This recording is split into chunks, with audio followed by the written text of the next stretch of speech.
Les bonnes nouvelles se font rares depuis 2008.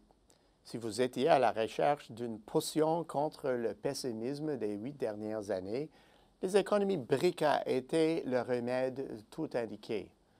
Elles semblaient portées par une vive croissance, s'envolant avec facilité au-dessus de la mêlée, à tel point qu'on se demandait qui d'autre accéderait à ce club sélect.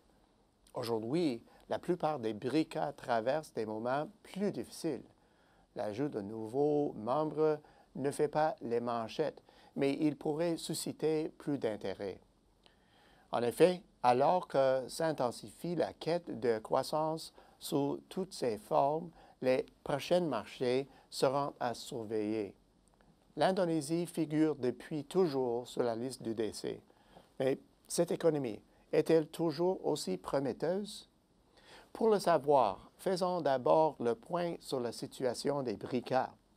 Le mal qui afflige le Brésil ressemble moins à une dépression qu'à une récession, et le changement de garde à la tête du pays vient compliquer les choses. La Russie ne fait guère mieux sur le plan de la croissance car elle est pénalisée par la détente des cours pétroliers. Toutefois, cette dépendance souligne son incapacité à vraiment diversifier son économie. Quant à l'Afrique du Sud, elle est éprouvée par la tenue des cours des produits de base, l'état de ses infrastructures et des problèmes de leadership sur la scène politique.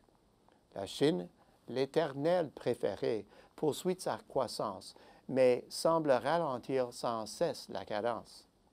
Seule l'Inde va à contre-courant de la tendance.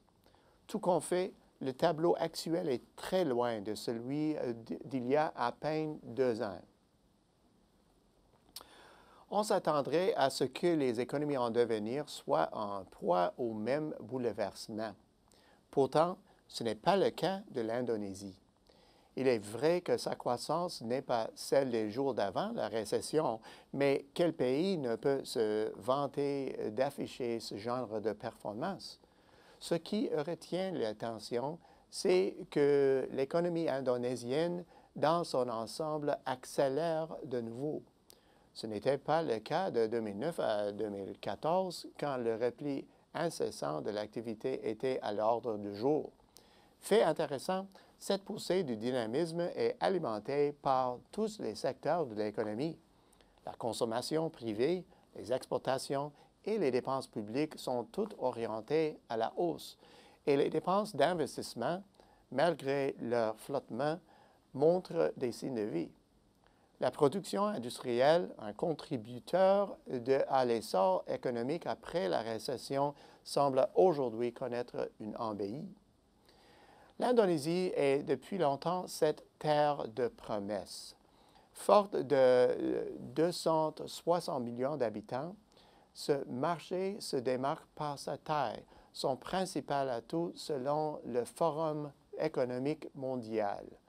Parallèlement, l'Indonésie occupe le bas du classement pour l'efficience de son marché du travail. En considérant ces deux éléments, le pays devient une destination évidente pour les économies en mal de manœuvre qui arbitrent une population vieillissante et possèdent de solides antécédents d'efficience en matière de la main-d'œuvre. La Chine l'a compris et compte l'Indonésie parmi ses principales destinations d'investissement étrangers dans l'industrie manufacturière. De plus, en raison de son taux d'épargne élevé et sa faible dette nationale, l'Indonésie obtient une excellente note pour son contexte macroéconomique. Ces secteurs de la santé et de l'éducation récoltent aussi de bonnes notes grâce aux efforts de lutte contre les maladies et la qualité de l'éducation. À vrai dire, l'Indonésie surclasse le reste de l'Asie émergente dans 10 des 12 principales catégories évaluées dans chaque pays par le Forum économique mondial. Les défis que pose l'Indonésie à la conduite des affaires sont sans doute mieux connus. Le premier, Le pays est un archipel de plus de 17 000 îles, dont 6 000 inhabitées. Le second, le transport, en raison justement de cette géographie insulaire. Le troisième, les infrastructures. Du côté des préoccupations composées avec la bureaucratie est cité comme le deuxième défi à la tenue d'activités commerciales, la corruption trônant au sommet de la liste. Pour la qualité de ces institutions, le pays obtient une faible note, soit à peine supérieure à la moyenne en Asie développée. Enfin, l'Indonésie se voit attribuer de faibles notes pour sa maturité technologique, un élément s'ajoutant aux difficultés de faire affaire sur ce marché, mais aussi désigné comme un débouché très porteur. Ces dernières années, le Canada n'a cessé de réaliser des percées en Indonésie. Nous y exportons de façon prédominante 3 catégories de produits: du blé, des minéraux non métalliques et de la pâte de bois.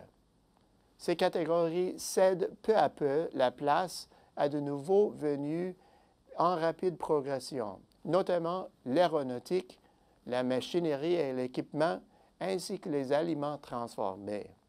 La diversification de nos exportations sur ce marché est généralisée et dynamique.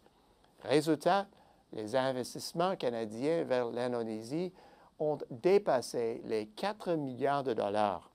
Conscient de cette réalité, EDC ouvre aujourd'hui représentation régionale à Jakarta dans l'espoir de faciliter un plus grand nombre d'activités des entreprises canadiennes en Indonésie. Au bout du compte, en dépit des difficultés des économies mondiales et régionales, l'Indonésie passe du statut de prochaine économie à celle d'économie actualisant son potentiel. Le Canada est déjà implanté sur ce marché où l'activité s'annonce prometteuse. À la semaine prochaine, c'est Peter Hall.